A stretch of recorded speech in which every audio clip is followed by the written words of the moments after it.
निकाल तोरी बहन करा के खस्सी पाटी बोका बकरी ना बिकाई तो हो जाई लकड़ी।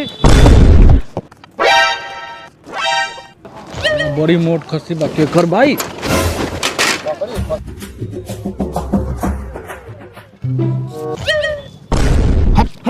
हट साला साले बार बार ताश देखत रह लब लब के। रे साला देखत नहीं तो का हो गेलो कोनो बतावत नहीं का रे। साला काहे देखबे साला तोर कोनो गारंटी बा? साला तोरे दोस्त न छिपकी लिया गान मारी तोर ताश देखला के अपन दोस्त लगे ना बैठम का दोस्त ताश खेले में कोनो दोस्ती ना। हमर केहू सार ताश देखले वाला उनका गांव में बास क दिले।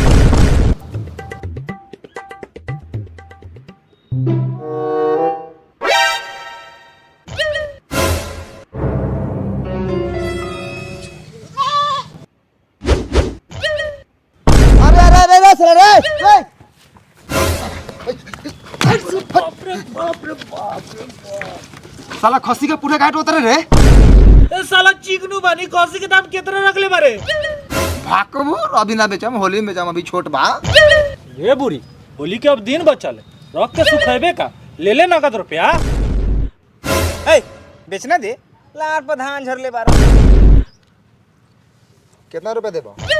तू बताओ तोहर चीज आऊ कितना लेबे बोल। अब कितना खियले पियले तो बहुत बानी 25,000। 25,000 कै किलो खस्सी हो रे? अभी जय किलो हो के माई हमर कहल बा सस्ता ना बेचेला। ए बुरी सस्ता नु ना बेचबे कि बिखाइने हक में 20-25,000 हराब के रुपया आइले। साले फालतू बोला था फाड़ के मुंह चूरा कर दे हम साले।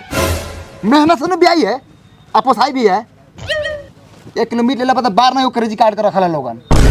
10 साल नहीं बिका के खस्सी कटाएगा रस्सी चौरेगा चौर में। चल चल खेले चल। खो सपना खो भाइयों। हां सपनाओं के सपना पूरा ना हुई का? बोका खोजत खोजत दाढ़ी झाट दोनों भूरा आ गेल। मिली मिली मेहनत कर खोज आ ना मिली त का भेल? तू तो बरले न बारे। भाइयों बहुत ज्यादा बोला तारे तू हम हमें के नहीं खी। चल कौन से पूछ लिया चल। ओ भाइयों बोका देखला का? काहेला रे? साले तोरा बुझात नहीं के हाई तोहर मौसी गरमाइल बा। साले बोलबा लबर लबर हई बकरी हमर मौसी बा। बाबू से कह के साले गाड़ फरवा देगा। भागो साला यहाँ से। चल भाई चल। बारह दोगला रलख होय देखला बोली सोनवा तो निको तो निकाल तोरी बहन करा के खस्सी पाठी बकरा बकरी निकाल। ओ भाइयों रुका रुका रुका। ए काऊ रे काले रोक ले? बकरी बेचाई बड़ी गुदगर माल बा। ए तू ज्यादा बात हुआएगा। ई कोनो माल है इसको नाम सपना है। ओ तो बेचबस अपना के अपना। ए भाग सारवा ना बिकाई अभी तक कुंवार बा 4-5 बियान के हो जाई तब बिकाई। चल सपना बा करे सारवा 4-5 बियान बाद तब बुढ़ा जाए या बुढ़ाल मान लारे खरीदैता जो अपन सपना के गान में घुसा ले। निकाल तोरी बहन करा के खस्सी पाठी बकरा बकरे। याची मार दुगो लाली तो दे ना चूसी ले है दुगो जाके लोटा में चूस ली है। काची मोहन का हाल? ठीक बा कौन का लेबे? ए दुगो सिगरेट दे माल छोड़ ले बा गम में बनी। अच्छा पैसा ला 20 रुपया दिलो। ए ले ली है भागत थोड़े बनी। साले तूने पहल का 76 रुपया बाकी तो निकलते नहीं खे अगले फिर मुंह उठा के उधार मांगे। निकाल तोरी बहन करा के खस्सी पाठी बोका बकरी।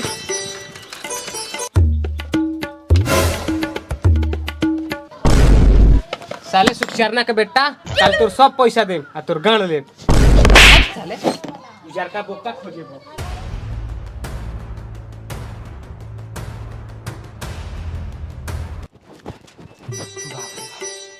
सरवा के लागत खोजत खोजत गांव से छिप निकल। ओ बुआ गांव समाज वाला बड़का खसी लौकल ह।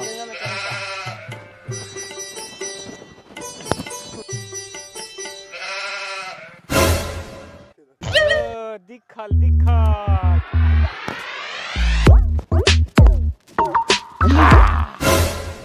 चलू चलू बुलावा आइल बा।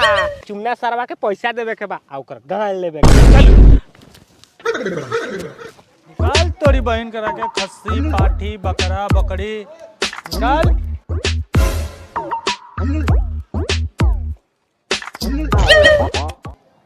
देखो काफी बड़े दाम लगाओ बेचे के बा। तनिया ने सुन, तोरा मतारी के तकारी काटो बोका भी काली अपन बाप के खुटा में खोला के लिए लेका जो पर मतारी के भतार से बेचिए। बड़ी दोगला बा सरवा। जो रे साला तोरा के बड़ी मेहनत से पकड़ ले रही कि साला हमार कर्जा सधा देबे। ठीक ना कर लो साला। भाग सारे भाग भाग। गल तोरी बहन करा के खस्सी पाठी बोका बकरी ना बिकाई तो हो जाई लकड़ी। ओ भाई रुका रुका रुका रुका, साला काला रोकले रे। चला हमरा द्वार पे हमर माई बकरी बेची। तो हमर झाट ध के रोकती, साले चिल्ला के रोकता तो ना रोकती। चल तोर माई के लिए बकरी। ओ भाई ओ घरवा बताओ। चला चला हउए घर बा।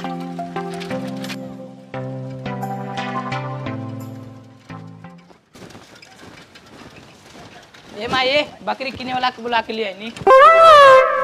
ये बक्का माल तो गुदगर बा। ओए छुई मत, दूरे से देखी दूरे से। छुआ छुई ना करम तो कैसे पता चली कितना के माल बा। रह दे हम ना छुए दे। तो छू लेवे दी, छुआई ना तो बुझाई कैसे। ना जी रहुआ छू दम तो बढ़ी ना। तो हम तो बिना छूले केकरो ना ली ले। कथी छुए के बात करे तारा हो? बकरी ले एक बात ला ना तो जा दूसरा से बेचाए काम आए। ना ना रहुए ले जाई। कितना दे? 500-600 दइए देम। बकरी दुबर पातर बा, गार सुखल बा। बॉडी देखो तनी दुबर पतर बाबू 150-200 के तो ओकर गोड़िए पचौनी बेच दे हम। 1000 दी या ले जाई। और 800 ली आ जल्दी खोल के दी।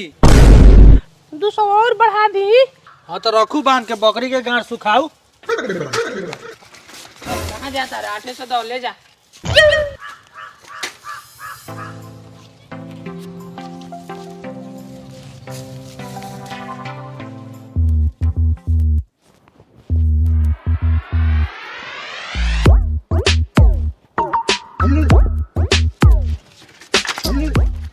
ओ रुका रुका, पोछिया के दी? 800 रुपया का गरमराई के लेला। बैठ बैठ।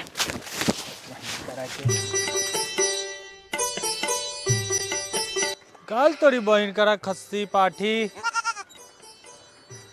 साला होटल व खा लेवे तो पहले कुछ।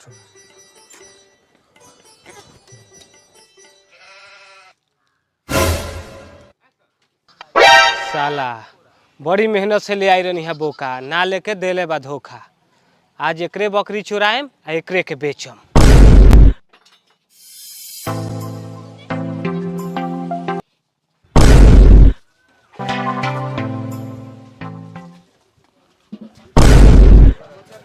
ओ भाई ओ तोनी हमर खस्सी बकरी देखलक? लारे जाना था तोर खसी बकरी केने गेल केने ला। साला बहुत दोगला है इस गांव का लोग। मेरा 80,000 का खस्सी चुरा लिया। जो इसका मीट खाएगा उसका गांव में 5 किलो का बवासीर हो जाएगा।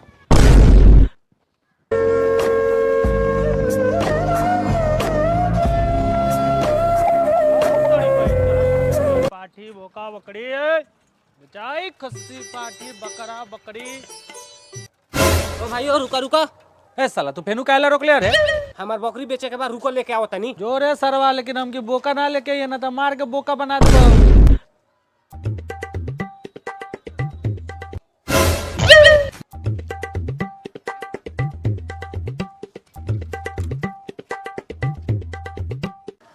ए साला ये तो बकरी जानल पहचानल लगे था। ए तोरा का लगता कि हम तोहर बकरी चुराइले बनी का? माई मेरा अपना नैहर से लाया है।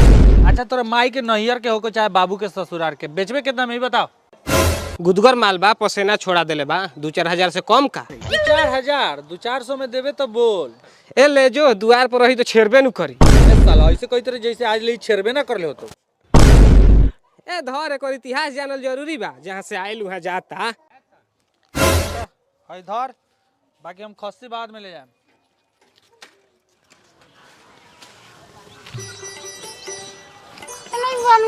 है में बांधी है में। पलट जाइबो करिया।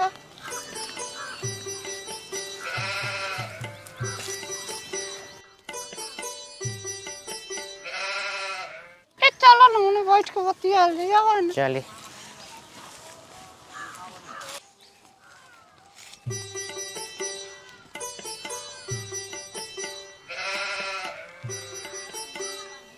चल छिंदी चल, न तो गरमाइल बाड़ू तो बोका के जगह साढ़ चढ़ा दे। ई का बोलत रहिले चली।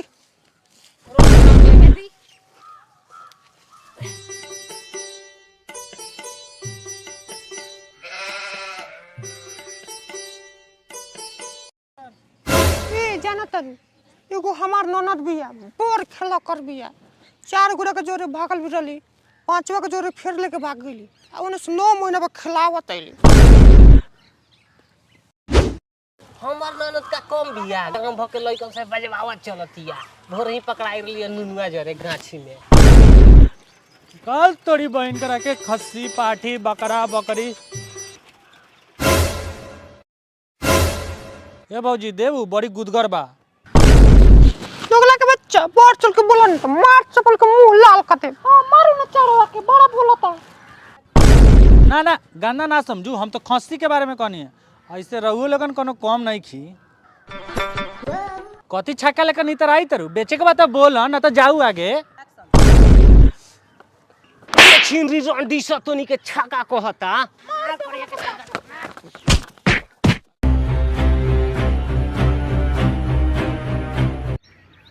तो हे गाइस अगर ये वीडियो अच्छा लगे हो तो लाइक एंड चैनल को सब्सक्राइब जरूर कर देना अगर बाय।